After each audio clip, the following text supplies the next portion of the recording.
Hello, and welcome back to the IA Talks AI, the Investment Association's podcast series that explores everything to do with artificial intelligence in the investment management industry. My name is James King, and I'm your host, and I'm delighted to be joined today by my boss, Mr. Chris Cummings, the Chief Executive of the Investment Association. Chris, thank you so much for joining us this afternoon. A pleasure, James. Good to be here.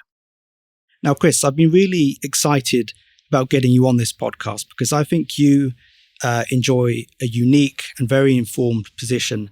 You're the Chief Executive of the Investment Association, leading the industry, and you also spend a great deal of time conversing with leaders of the industry, with the chief executives who are running investment management firms.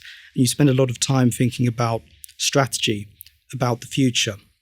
So with that being the case, can I start by trying to get your perspective on the strategic importance of technology and innovation for the industry, and specifically AI and why it's important? Well, James, it's a great question. Our industry is going through a period of transformational change. It's the kind of thing that you see perhaps once in a generation, if you're lucky. I think the arrival of artificial intelligence is creating opportunities throughout the value chain for our industry. Now, I have a vision which I know is shared by the IA board and my colleagues across the organisation, and absolutely you as well, James, when we think about what's going to keep the UK as the preeminent global investment management centre, combining domestic dynamism with an ambition that means that clients around the world will want to have their assets managed in the UK. And I think one of the things, the defining characteristic over the coming years, will be a commitment to innovation, which is underpinned by this technological transformation that I was talking about, the pinch point of which will be how quickly and how well we deploy artificial intelligence for the benefit of our clients. Now, it's true that technology always brings change, always brings change, and change by its very nature is disruptive. And so I think we have a job of work to do. It's incumbent upon our industry to be able to explain to asset owners why the technological transformation, why the change that we're seeing now is to their benefit, in that it will reduce their costs of investing and should lead to a better outcome. Why it's going to be better for retail savers, investors, who will be able to access more and different markets through a different product set, where we're taking the best of the product suite that's available today, but injecting new dynamism, fresh thinking. And what that's also going to mean for investee companies and the relationship we'll want to have with them. So there's quite a melting pot of change going on at the moment across all different parameters. And I think that's why here in investment management, we are central to the change, but we have a duty of care to those who trust their money to us to manage, and also to the companies that we invest in, the projects that we invest in, the assets that we manage, to make sure that actually we're giving a simple narrative as to why the change that we're going through makes sense, and that why we are the industry that can be trusted to navigate this period of change at a moment in time when you look around the world and you see change at all levels, from geopolitics through to demographics through to climate change, and we're in the centre of that. And we are the ones who can help navigate that course.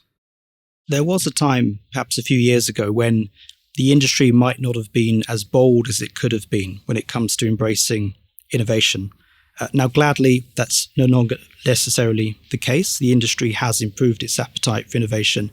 How has that been achieved, and what more needs to be done? Well, I recall in my early days in the industry, and then coming back to the IA, the industry, with some honourable exceptions, hasn't always been at the vanguard of technological advancement, fair to say.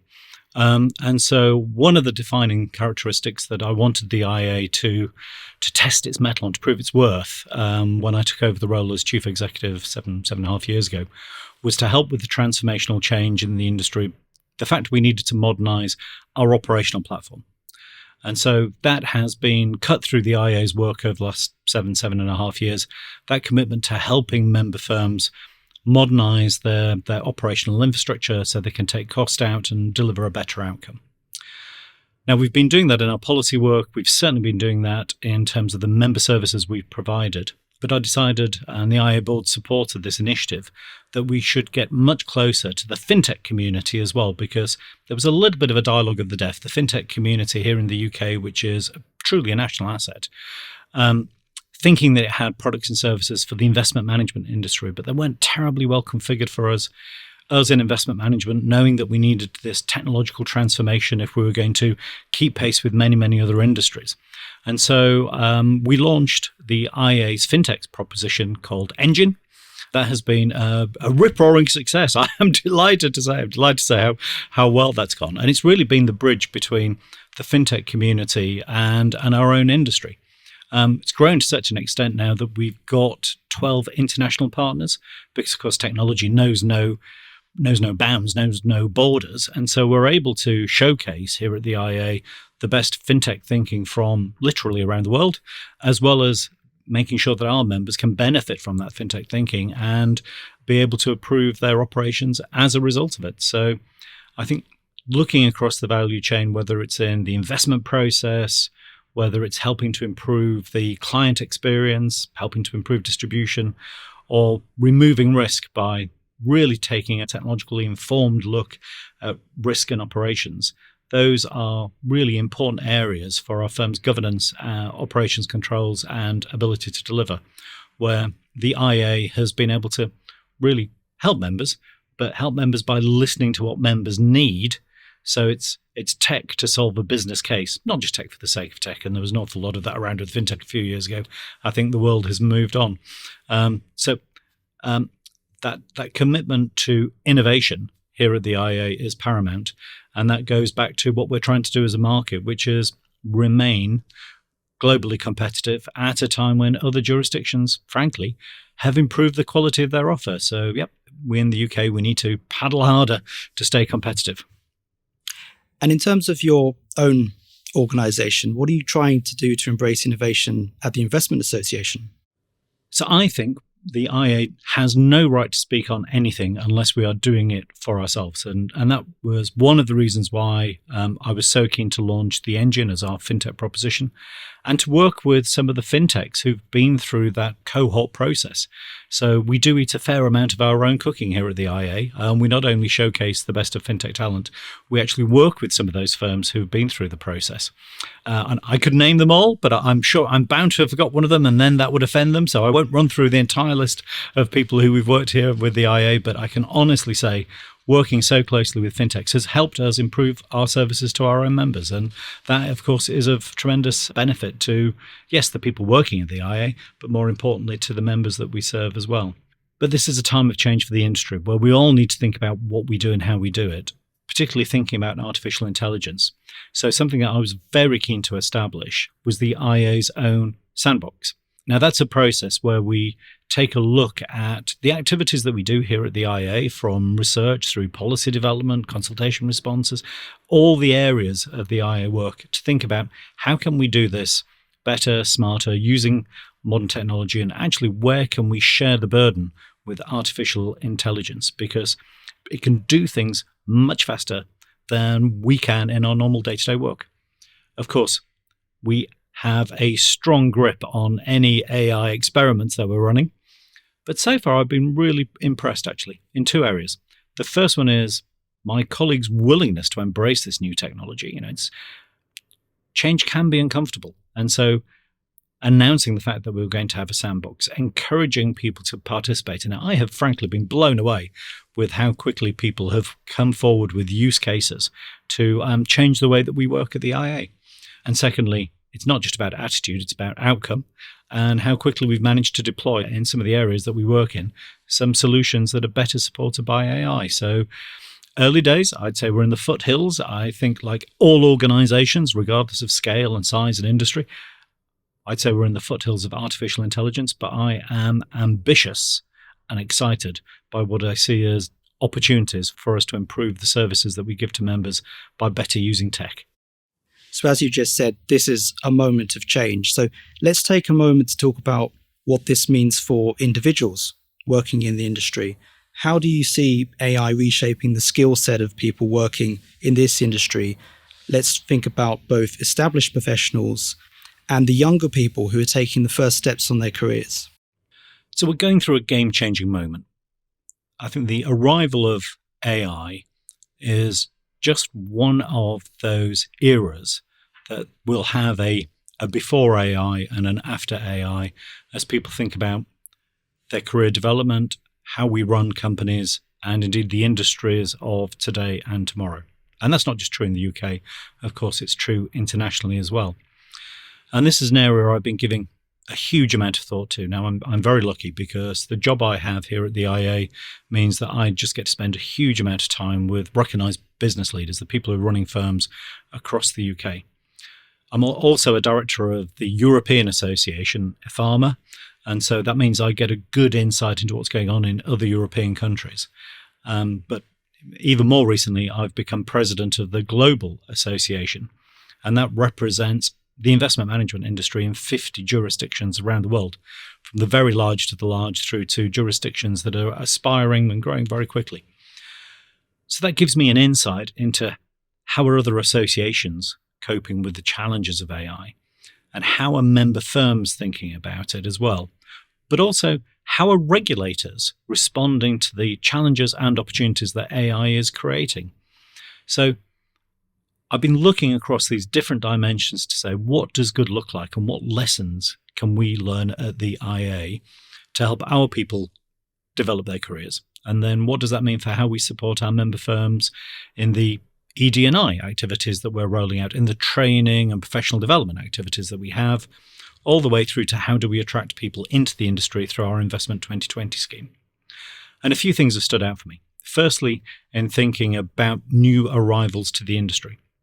We were having a discussion just a little while ago about if you're applying for a job in the industry these days, do you use artificial intelligence as a candidate to help you secure that job? Particularly if there's an exam that's been set for you, or a written piece, or an analysis piece.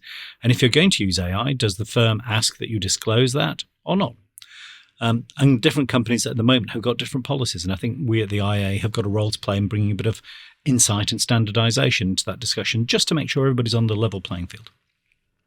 But still, as a candidate, somebody who wants to get into the industry, understanding the industry fundamentals, that's not changed. But understanding how investment is going to be transformed by the use of AI, because we have much more access into new data sets, new ways of thinking, new strategies, new innovations. Those things are going to be even more important. So candidates looking to come in, I think this is going to be a wonderful world of opportunity and change. And industry is going through change. Try and find candidates from a more diverse workforce than has ever been the case in the past. So I'm excited about that. For those of us who are mid-career, and for those of us who are mid-career might be a compliment, I think the opportunity to keep on sharpening the saw, to keep on developing your skill set has never been more important. Never been more important. And certainly the challenge here at the IA that I always pose to my colleagues is that we need to be match fit for what the industry needs us to do tomorrow, not brilliant at what the industry needed us to do 5 years ago, because the product set has moved on. Certainly client needs and demands have moved on.